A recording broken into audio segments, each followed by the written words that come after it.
안녕하세요. 사람과 사람을 연결하는 마음이 따뜻한 상담자 윤영애입니다.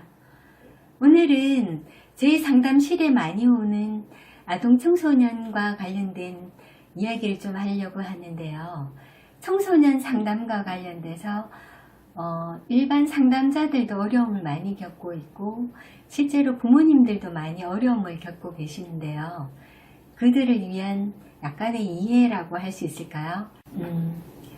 자넷 세슨 에지가 지은 다루기 어려운, 그러니까 다루기 힘든 청소년을 위한 효과적인 청소년 상담이라는 책이 있는데요. 그 책을 좀 참고해서 함께 나눠볼게요.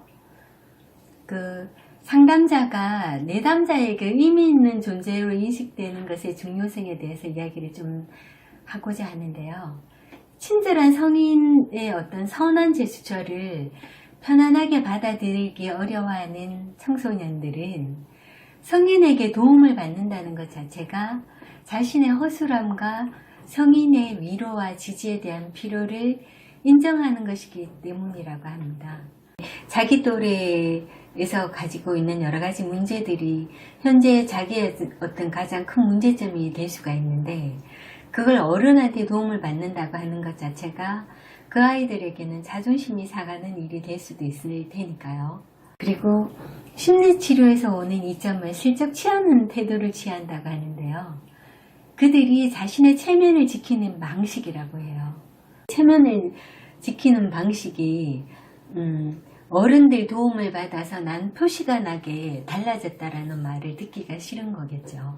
또 상담자가 대화를 처음 만나서 하면서 느끼는 어떤 불편감이나 상담자가 하는 말에 굉장히 무관심한 태도를 보이는데요. 그럼에도 불구하고 자신의 태도를 수정하려는 노력을 전혀 하지 않습니다. 그리고 청소년 같은 경우에 변화에 대한 어떤 강요나 잘난 척을 한다든가 무리한 권유가 없는 안전한 공간을 추구한다고 해요.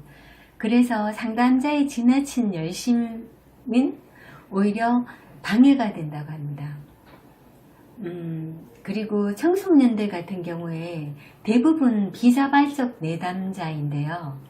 그러니까 저항과 미미한 어떤 수준의 소극적인 태도로 보인다고 하더라도 상담자의 역량에 대해서 자신을 열어두는 한 그것은 별 문제가 되지 않는다.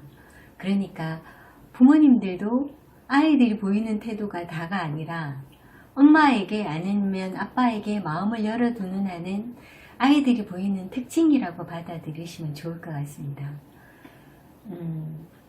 그리고 저희들 상담자가 가지고 있는 일종의 소망이라고 할 수 있는데요. 아이들이 상담자를 만나는 데 관심을 가지고 있을 수 있다거나, 그리고 이성과 상식의 힘으로 그들의 어떤 생각을 변화시킬 수 있다라고 하는 건 그냥 말 그대로의 소망에 불과하고요. 아이들이 받아들이는 건 바깥에서 어른들이 보이는 어떤 태도에 비해서 그런 어떤 진부한 메시지를 다르게 포장한 것에 불과하다라고 받아들이는 아이들이 많다고 합니다. 참 어찌 보면 좌절스러운데요. 그런 아이들이 일반 청소년이라는 겁니다. 그리고 아이들과 오랫동안 함께 작업한 것과 어떤 관계가 반드시 비례하지만은 않다고 하는데요. 결국은 청소년이 상담자가 있는 그대로 정말 진실하게 접근하는 데 관심이 있다라는 걸 인식하는 순간부터 시작이라고 합니다. 굉장히 어려운 일이죠. 그리고 아이들 같은 경우에 상담자의 말에서 변화에 대한 강요가 배제되어 있을 때 청소년은 자신에 대해서 상담자가 하는 말을 방어하거나 거부하지 않고 듣는다거나 관심을 갖게 된다고 합니다. 그리고 변해야 된다는 어떤 압박감을 주지 않으면서 아이들의 신념, 충동, 방어, 결과에 대해서 주인의식을 갖도록 허용하는 것이 오히려 그 아이들이 변화를 촉진하는 강력한 힘이 된다고 해요. 체면을 세워주는 것이 중요하다고 하는데요.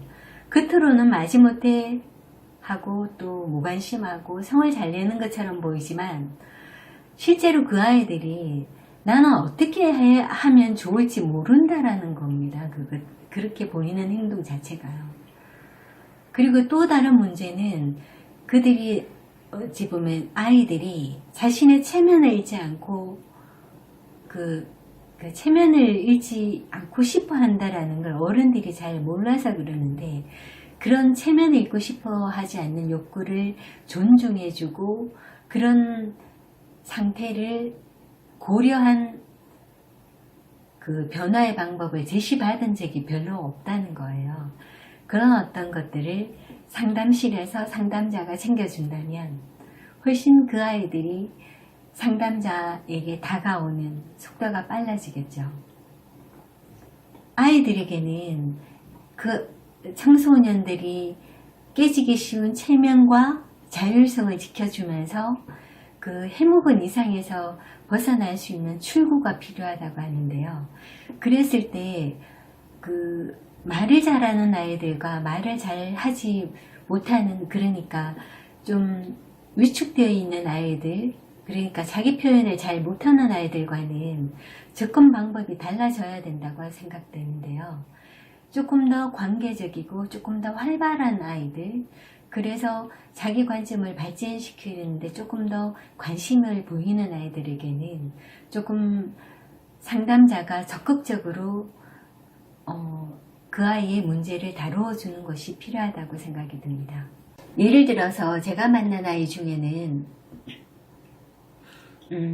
자신이 좋아했던 남자친구 때문에 굉장히 힘들어하면서도 헤어지지 못하고 그 친구의 어떤 힘겨움이 내 탓이다라고 생각도 하고 내 책임이 있다라고 생각하면서 버겁고 힘겨운데도 불구하고 헤어지지도 못하고 이러지도 저러지도 못하는 상태에서 온 아이가 있어요. 그러니까 조언이나 충고가 아니라 자신이 가지고 있는 틀에 갇혀있는 자기를 조금 더 구체적으로 탐색할 수 있는 시간을 가지는 것, 그리고 다른 방법이 있다라는 걸 알려주는 것들이 필요한 것 같아요. 그랬을 때 몇 가지 질문을 할 수 있다면, 첫 번째, 내가 친구에게 가장 주목하고 좋아하는 것은 무엇인지 알아볼 필요가 있을 것 같고요. 친구가 인간적으로 진실한 마음을 열었고 나한테 솔직한 모습을 보여주면서 나를 이해해줬다라는 거가 아이들은 굉장히 중요한 부분이었던 것 같아요. 그랬을 때 자기를 아무리 힘들게 해도 그 아이를 놓지 않고 계속 붙잡고 있는 아이를 보게 됩니다. 그리고 또 나 자신이 어떤 면에 얽매이게 되고 그것을 놓지 못하는 이유가 무엇인지 한번 확인해 볼 필요가 있겠죠. 그리고 희생하지 않으면서 좋은 관계를 유지하는 친구가 있는지, 그 친구는 어떤 점에서 희생을 하지 않아도 유지가 되는지, 그리고 그 친구는 어떤 신념을 가지고 사는 것 같은지, 그리고 나는 어떤 신념을 가지고 있는지 확인할 필요가 있고 또 같이 탐색해 볼 필요가 있는 거겠죠.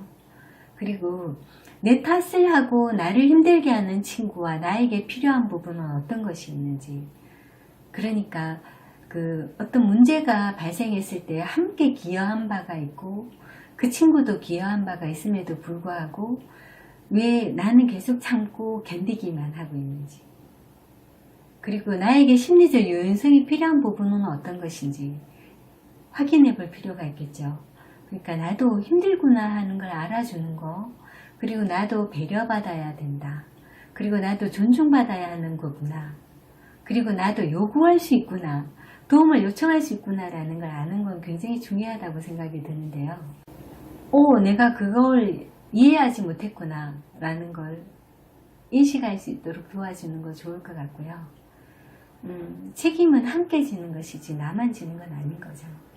그래서 내가 그 책임을 혼자 감당하기 위해서 지고 가야 되고 견디고 버티고 있느라 다른 걸 할 수 없을 만큼 힘겨운 나를 알아주는 거, 그러면서 버겁고 힘들면 관계도 정리할 필요가 있다는 걸 아는 거 굉장히 중요한 부분이겠죠.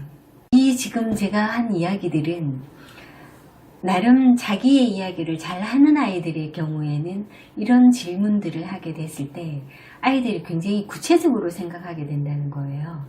그랬을 때 그 아이들에게는 실제로 도움을 줄 수도 있고 그 아이가 그 도움을 받아갈 수도 있다는 겁니다. 청소년들은 우리가 생각하는 것들보다는 좀 다른 세계에 살고 있는 건 분명한 것 같습니다. 다음에 청소년 상담과 관련돼서 좀 다른 영상을 준비해서 여러분들 만날 수 있으면 좋겠고요. 오늘 이야기가 여러분들에게 도움이 됐다면 좋아요, 댓글 달아주시면 감사하겠고요.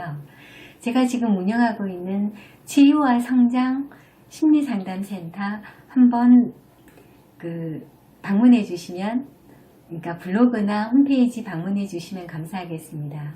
한 주간 힘내시고요. 건강하세요. 감사합니다.